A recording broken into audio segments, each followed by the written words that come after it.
Welcome, and so glad you could join us. We'll start, of course, with our bracha to acknowledge that the reason why we're capable of even doing this on every kind of level, whether it's that we're here as human beings, that we're surviving as human beings, but the fact that we even have a Torah and that we can depend on the great minds that God allowed to share with us throughout history in all the ways they did that, printing, making books, writing, all these things. All right, acknowledging God for this. Baruch atah Adonai Eloheinu melech haolam asher kitshanu b'mitzvotav v'tzivanu la'asok b'divrei Torah. Amen. So I'm going to start off, of course, with a screen share, and I'm going to see if I think this is what I want. I hope it is. If not, I will redo it. This may not be the one I need, and if it isn't, I'll find it. This may not be the one I need. No, it is not. So I'll have to do a little searching. I'm so sorry.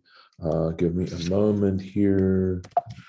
Okay, let's stop the share, and let me do this instead. Find what I'm looking for. Let's see here. 1 second. I'm so sorry. I thought I had it ready.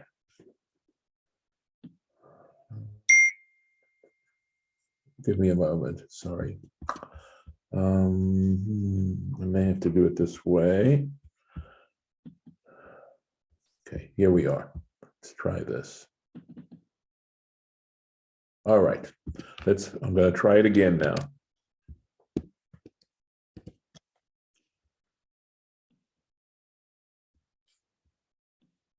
This is what I want, I believe. All right. So you may remember that I talked about the curtains that were made out of goat's hair. And that's in fact what we're going to talk about. We notice that there are 1, 2, 3, 4, 5, 6 of them. And then 5, 1, 2, 3, 4, and a 5th one right here. And then they had the loops. There were 2 sets of them. Here are brass loops. There were brass buckles, excuse me, and the loops, etc., etc. Now let me go back. And this is how that inner curtain hung over the tabernacle. And you notice, by the way, that it didn't reach the bottom. Okay, so I believe this was a cubit. These are the sockets here, the silver sockets. And then you can see the gold of the inlay of the tabernacle, another cubit, so that it hung over the side of the tabernacle and left, because it was 28 cubits.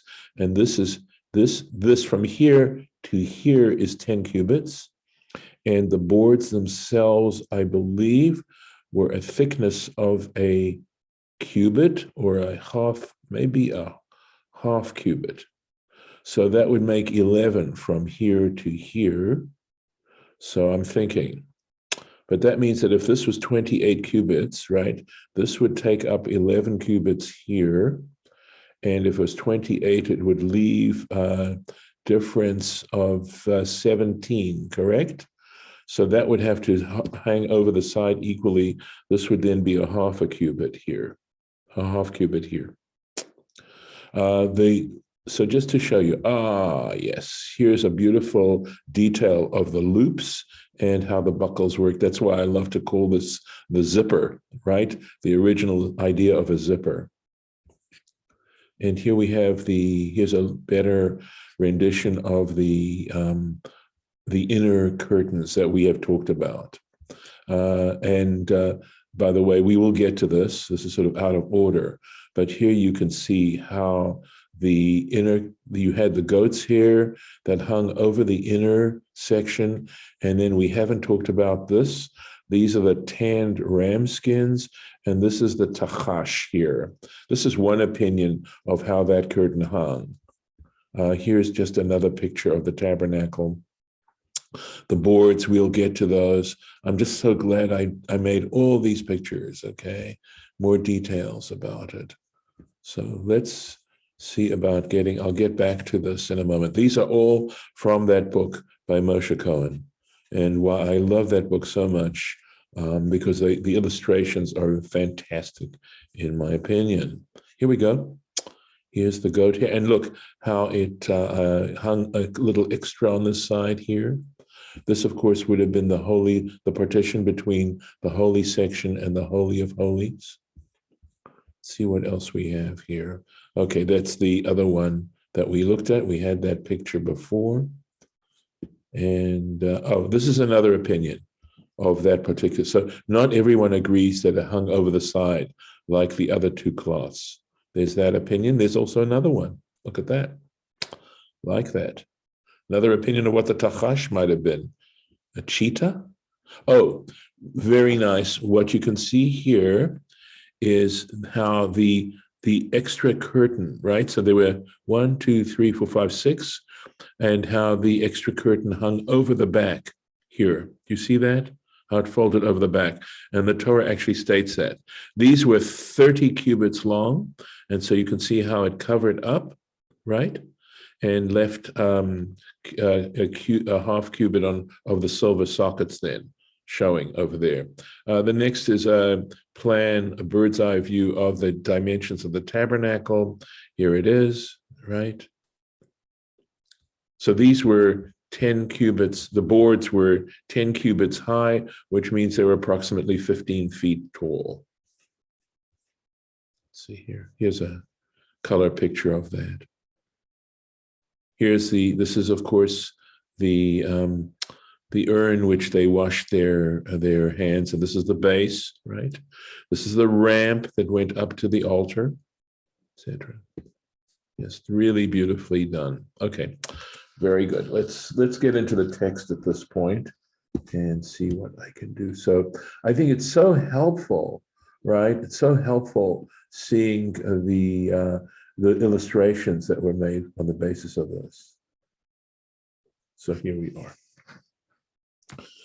are. So we were in the midst of talking about the goat here. Okay, let's see if I got this right. One second, I need to close this. Okay, all right. VaYak'hel et chamesh hayeriot levad, and he connected, right? He connected the 5 curtains by themselves, the shesh hayeriot levad, and the 6 curtains by themselves, just as we illustrated on the goat's hair curtains. Vayas lulaot chamishim al sfat hayeriah hakitzona b'machberet. So he made loops, 50 loops on the edge of the curtain, the outer curtain of the set. V'chamishim lulaot asa al sfat hayeriah, and 50 loops he made on the edge of the curtain, hachoveret hashenit, that was a set in a set, the second set. Okay. Vayas karsei nechoshet chamishim, and he made 50. This is brass, nechoshet brass, chamishim 50 karsei buckles.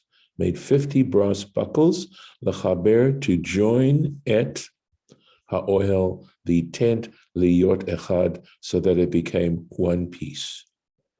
Vayas michse la'ohel, so he made a covering for the tent. And of course, this word michse, we don't have any Rashi here, I don't believe. So not for a while.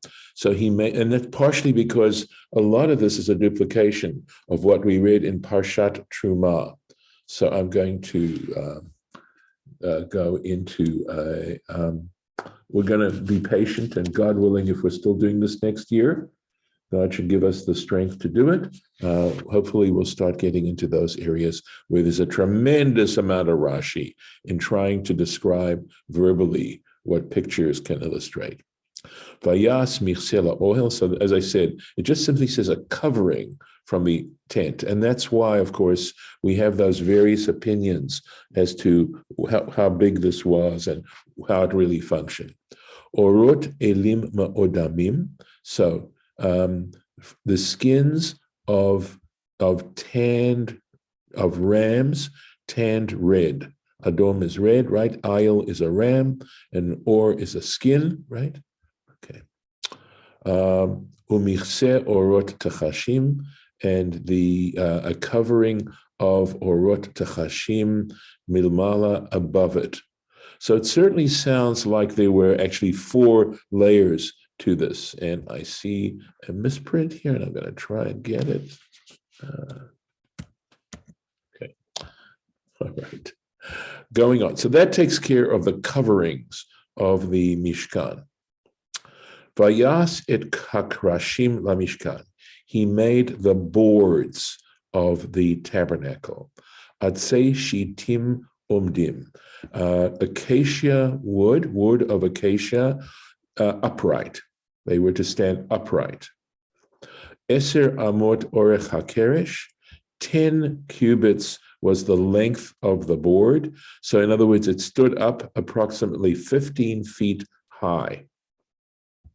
Va'ama v'chatzi ha'ama, and a cubit and a half cubit, rochav hakeresh, the width of the board, ha'echad, of a single board. So it doesn't tell you the width of the board. So I'm saying here it's 1, but I'm wondering if in fact it's actually I think it may well be 1 cubit. 1 cubit. The breadth. So in other words, it's 15 by 1.5 by 1. Let me go into the illustrations now. See what I can do here. Get into this. All right, so let's get back. I believe the boards were in this direction. Let's see. And that's, by the way, because in Parshat Truma, the order is different. Here, the boards, of course, right? Overlaid with gold. And by the way, the engineering involved in this is really amazing. So let me see what I can do. Here we go. So we got some other pictures. We start off with the individual boards. Let me find the, yep.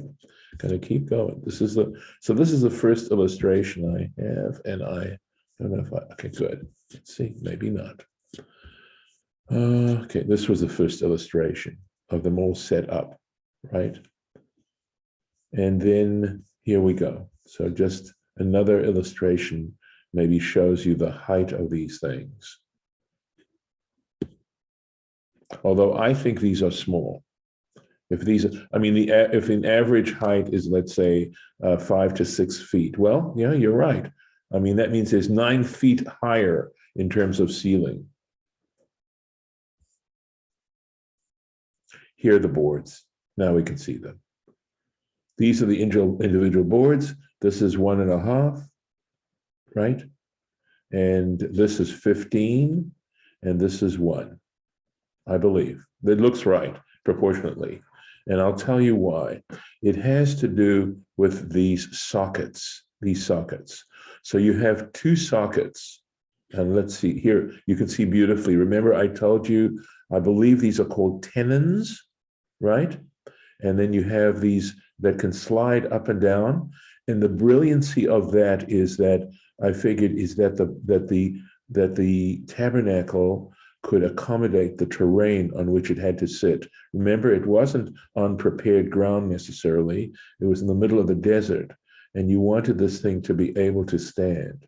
Okay, so they've made these tenons. I think there might even be, here we go, let's see. Okay, so they had these little posts that stuck out and would go into the side of the one. Okay, right there. So this would fit in there, and all kinds of levels. Right, let's see what I've got here. Okay, he's just going on. So the point is this. This is 1.5. If we talk about 2 tenons, we've got to take 1.5 to break it up into 2, which means we've got, this is from this to this is 3/4, right? 3/4. Let me see if I can find, okay, no, this is not what I want. No, okay. I thought I had a detail of the tenons and these sockets. This is as good as I have it. All right. So notice that these have the same width on either side. So if you're going to divide it into 3/4, right? So 1/4 1/4, 1/4. Okay. And then 1/4 all around here, right? Each one of these is 1/4. So I believe that you wind up with a cubit. And incidentally, at the corners of the tabernacle, so go here, I'm going to skip a little bit. And believe me, I've tried to puzzle this out. This is so beautiful, the way they locked. But the difficulty has to do with when you get to the corner of the tabernacle. See what I keep going here, see if I can find a good picture for you. Right, I'm talking about these areas here, right? So you want this to be 10 cubits right here, right? So the edge, we're going to actually talk about this in the text itself, but how this connected here becomes a challenge. And that's why you have 10 cubits here, and this is an additional cubit on this side. So you've got a board because the width of the board, right, is 1.5 cubits, this is still 1.5 cubits. They're all made 1.5 cubits. And if this is 1.5 cubits, and this is going to be 10, this distance between the inside here, you have 1, 2, 3, 4, 5, 6 1.5 cubits, that's 9 cubits. Right? So on either end, you have 0.5 cubit, and you still have a board length of a cubit to go, because each board is 1.5 cubits. This for me was a tremendous puzzle, trying to figure out how this actually worked. But that's how they dealt with this particular engineering conundrum in this particular place. And the Torah actually describes the difference of these outer pieces in the corners here. Isn't 10 by 1.5 cubits really, really huge and heavy for a piece of wood or gold or whatever? It's 15. Okay, so the boards are made out of acacia wood. They were very, very heavy, and they had carts to transport the boards when they disassembled the tabernacle. So we're looking at the wood itself. The wood itself. Did they have wheels? Yes, they did. They did have wheels. They had wheels. At least according to the story, they would have. And according to the Talmud that describes these carts. And by the way, the Torah itself talks about the Levites having these carts.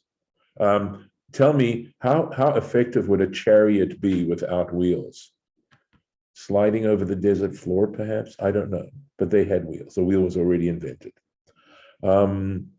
Just trying to think of anything else in this regard. All right, I think we can get back into the text. Oh, Lauren, the gold was thin plates. We know that gold is terribly heavy, but I think the gold itself would be very thin plates, at least as the stuff that was beaten onto layered onto on the boards itself. These pieces probably would have been quite heavy. These locking pieces. Let's go back into the text. We are almost out of time. It's unbelievable. Okay,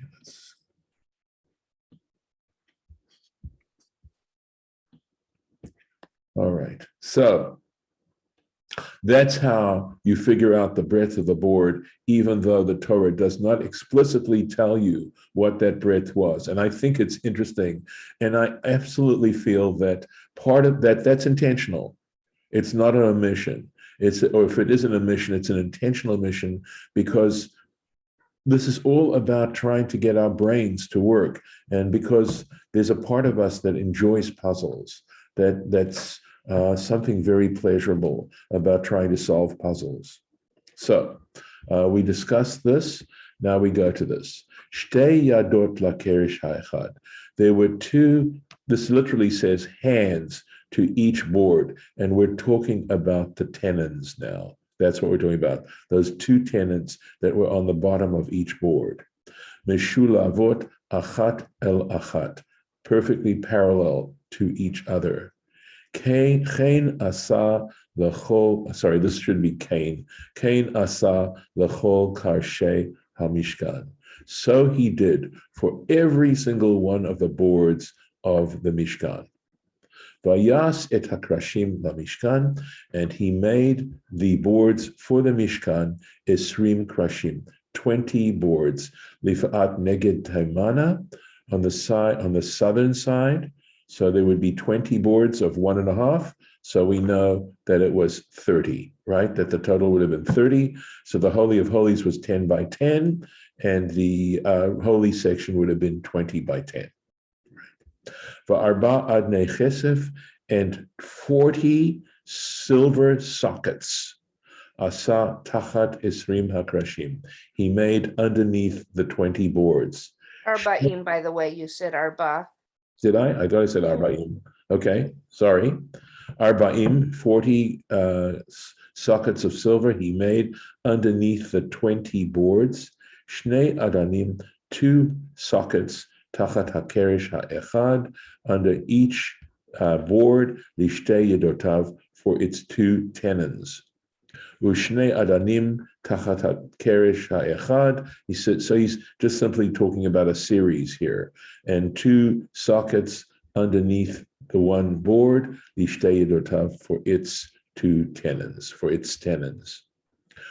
Okay, here we go. Uletzela hamishkan hashenit, and for the side, the second side of the Mishkan, lifat safon, in the north direction, asa esrim kashim. He also made 20 boards.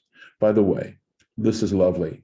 The word for side in the construction of the Mishkan is tsela. The word for side that is commonly used in Hebrew is tzad, and he doesn't use the word tzad. He uses the word tsela. It turns out, going all the way back to Genesis, when it talks about Adam and Eve and how God created Eve from Adam's rib, because indeed the word tsela in Hebrew means a rib, okay? But because in the context of the tabernacle, it doesn't mean a rib, it means a side, there is an interpretation of that surgery that God performed on Adam as removing a side from Adam to make Eve, and not as a rib. And that the original human being was actually hermaphrodite. That both Adam and Eve were created together when God created Adam. And what God did was he sliced down Adam in the middle. And because originally they had 2 faces that weren't looking at each other. And God had to slice down the middle of Adam in order to have them be able to look at each other. There's a lot of symbolism involved in that, I think. And I've always absolutely loved this particular interpretation, because I know that the Adam's rib interpretation has been used to somehow put women in a subordinate place. And in my humble opinion, this particular interpretation does not do that, at least not nearly to the same extent, and maybe not at all. And says something about, in order to be able to look at each other, we need to be able to see our distinctions as well. We can't just hold on to ourselves if we want to see the other. There's a lot to be played with in terms of that. But just all, and by the way, of course, you know that I totally appreciate the Malbim's explanation of the tabernacle as actually being the human form. And so these boards, which are very solid, right, represent the frame of the human being. And that's why they talk about this word sela, rib, for the side. Okay, so on to the next verse. Va'arba'im adnehem chasef, and 40 of their sockets of silver. Shnei adanim tachat hakeresh ha'echad, 2 sockets underneath one board. Shnei adanim tachat hakeresh ha'echad. Again, it's just the way Hebrew style describes a series, right? Mishkan yama, and for the edge of the edge of the Mishkan on the west side, asa shisha krashim, he made 6 boards. Remember, I was telling you a little bit about this, right? This is the side of the Mishkan. So he made 6 boards. 6 times 1.5 means you've now got 9 cubits. Ushnei krashim asa, and he made 2 more boards. It just says, and he made 2 boards, lemekutz ot hamishkan, for the corners of the Mishkan, vaYak'hel, on that edge there. Okay. Vahayu to'amim milmata, and they were to'amim.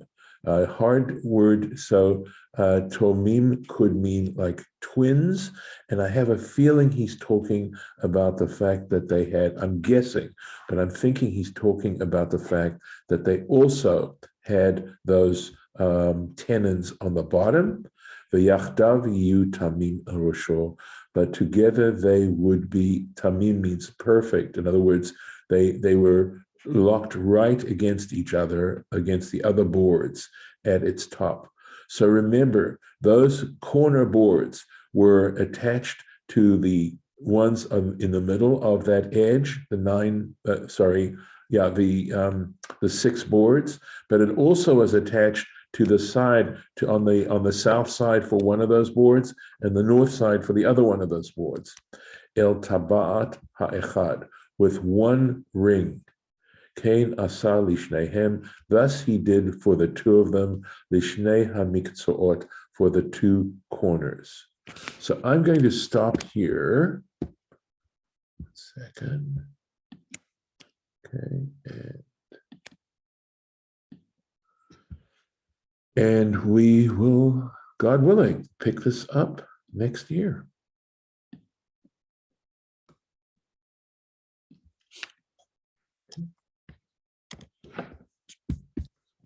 I got that. There we are. I'm going to stop the share. And if anybody wants to make any comments, this is the time to do it before I stop. So, as I said before, when I used to read this without the book, I had no idea what was going on. And this book just exploded this whole thing into a reality that was quite amazing. And the level of engineering involved here, I thought, was pretty cool in terms of the fact that this had to be set up and taken down and moved to another location. I mean, prefabrication, right? That's exactly what we're talking about, prefabrication. All right, I'll stop the recording at this point, and God willing, we'll pick it up on Sunday.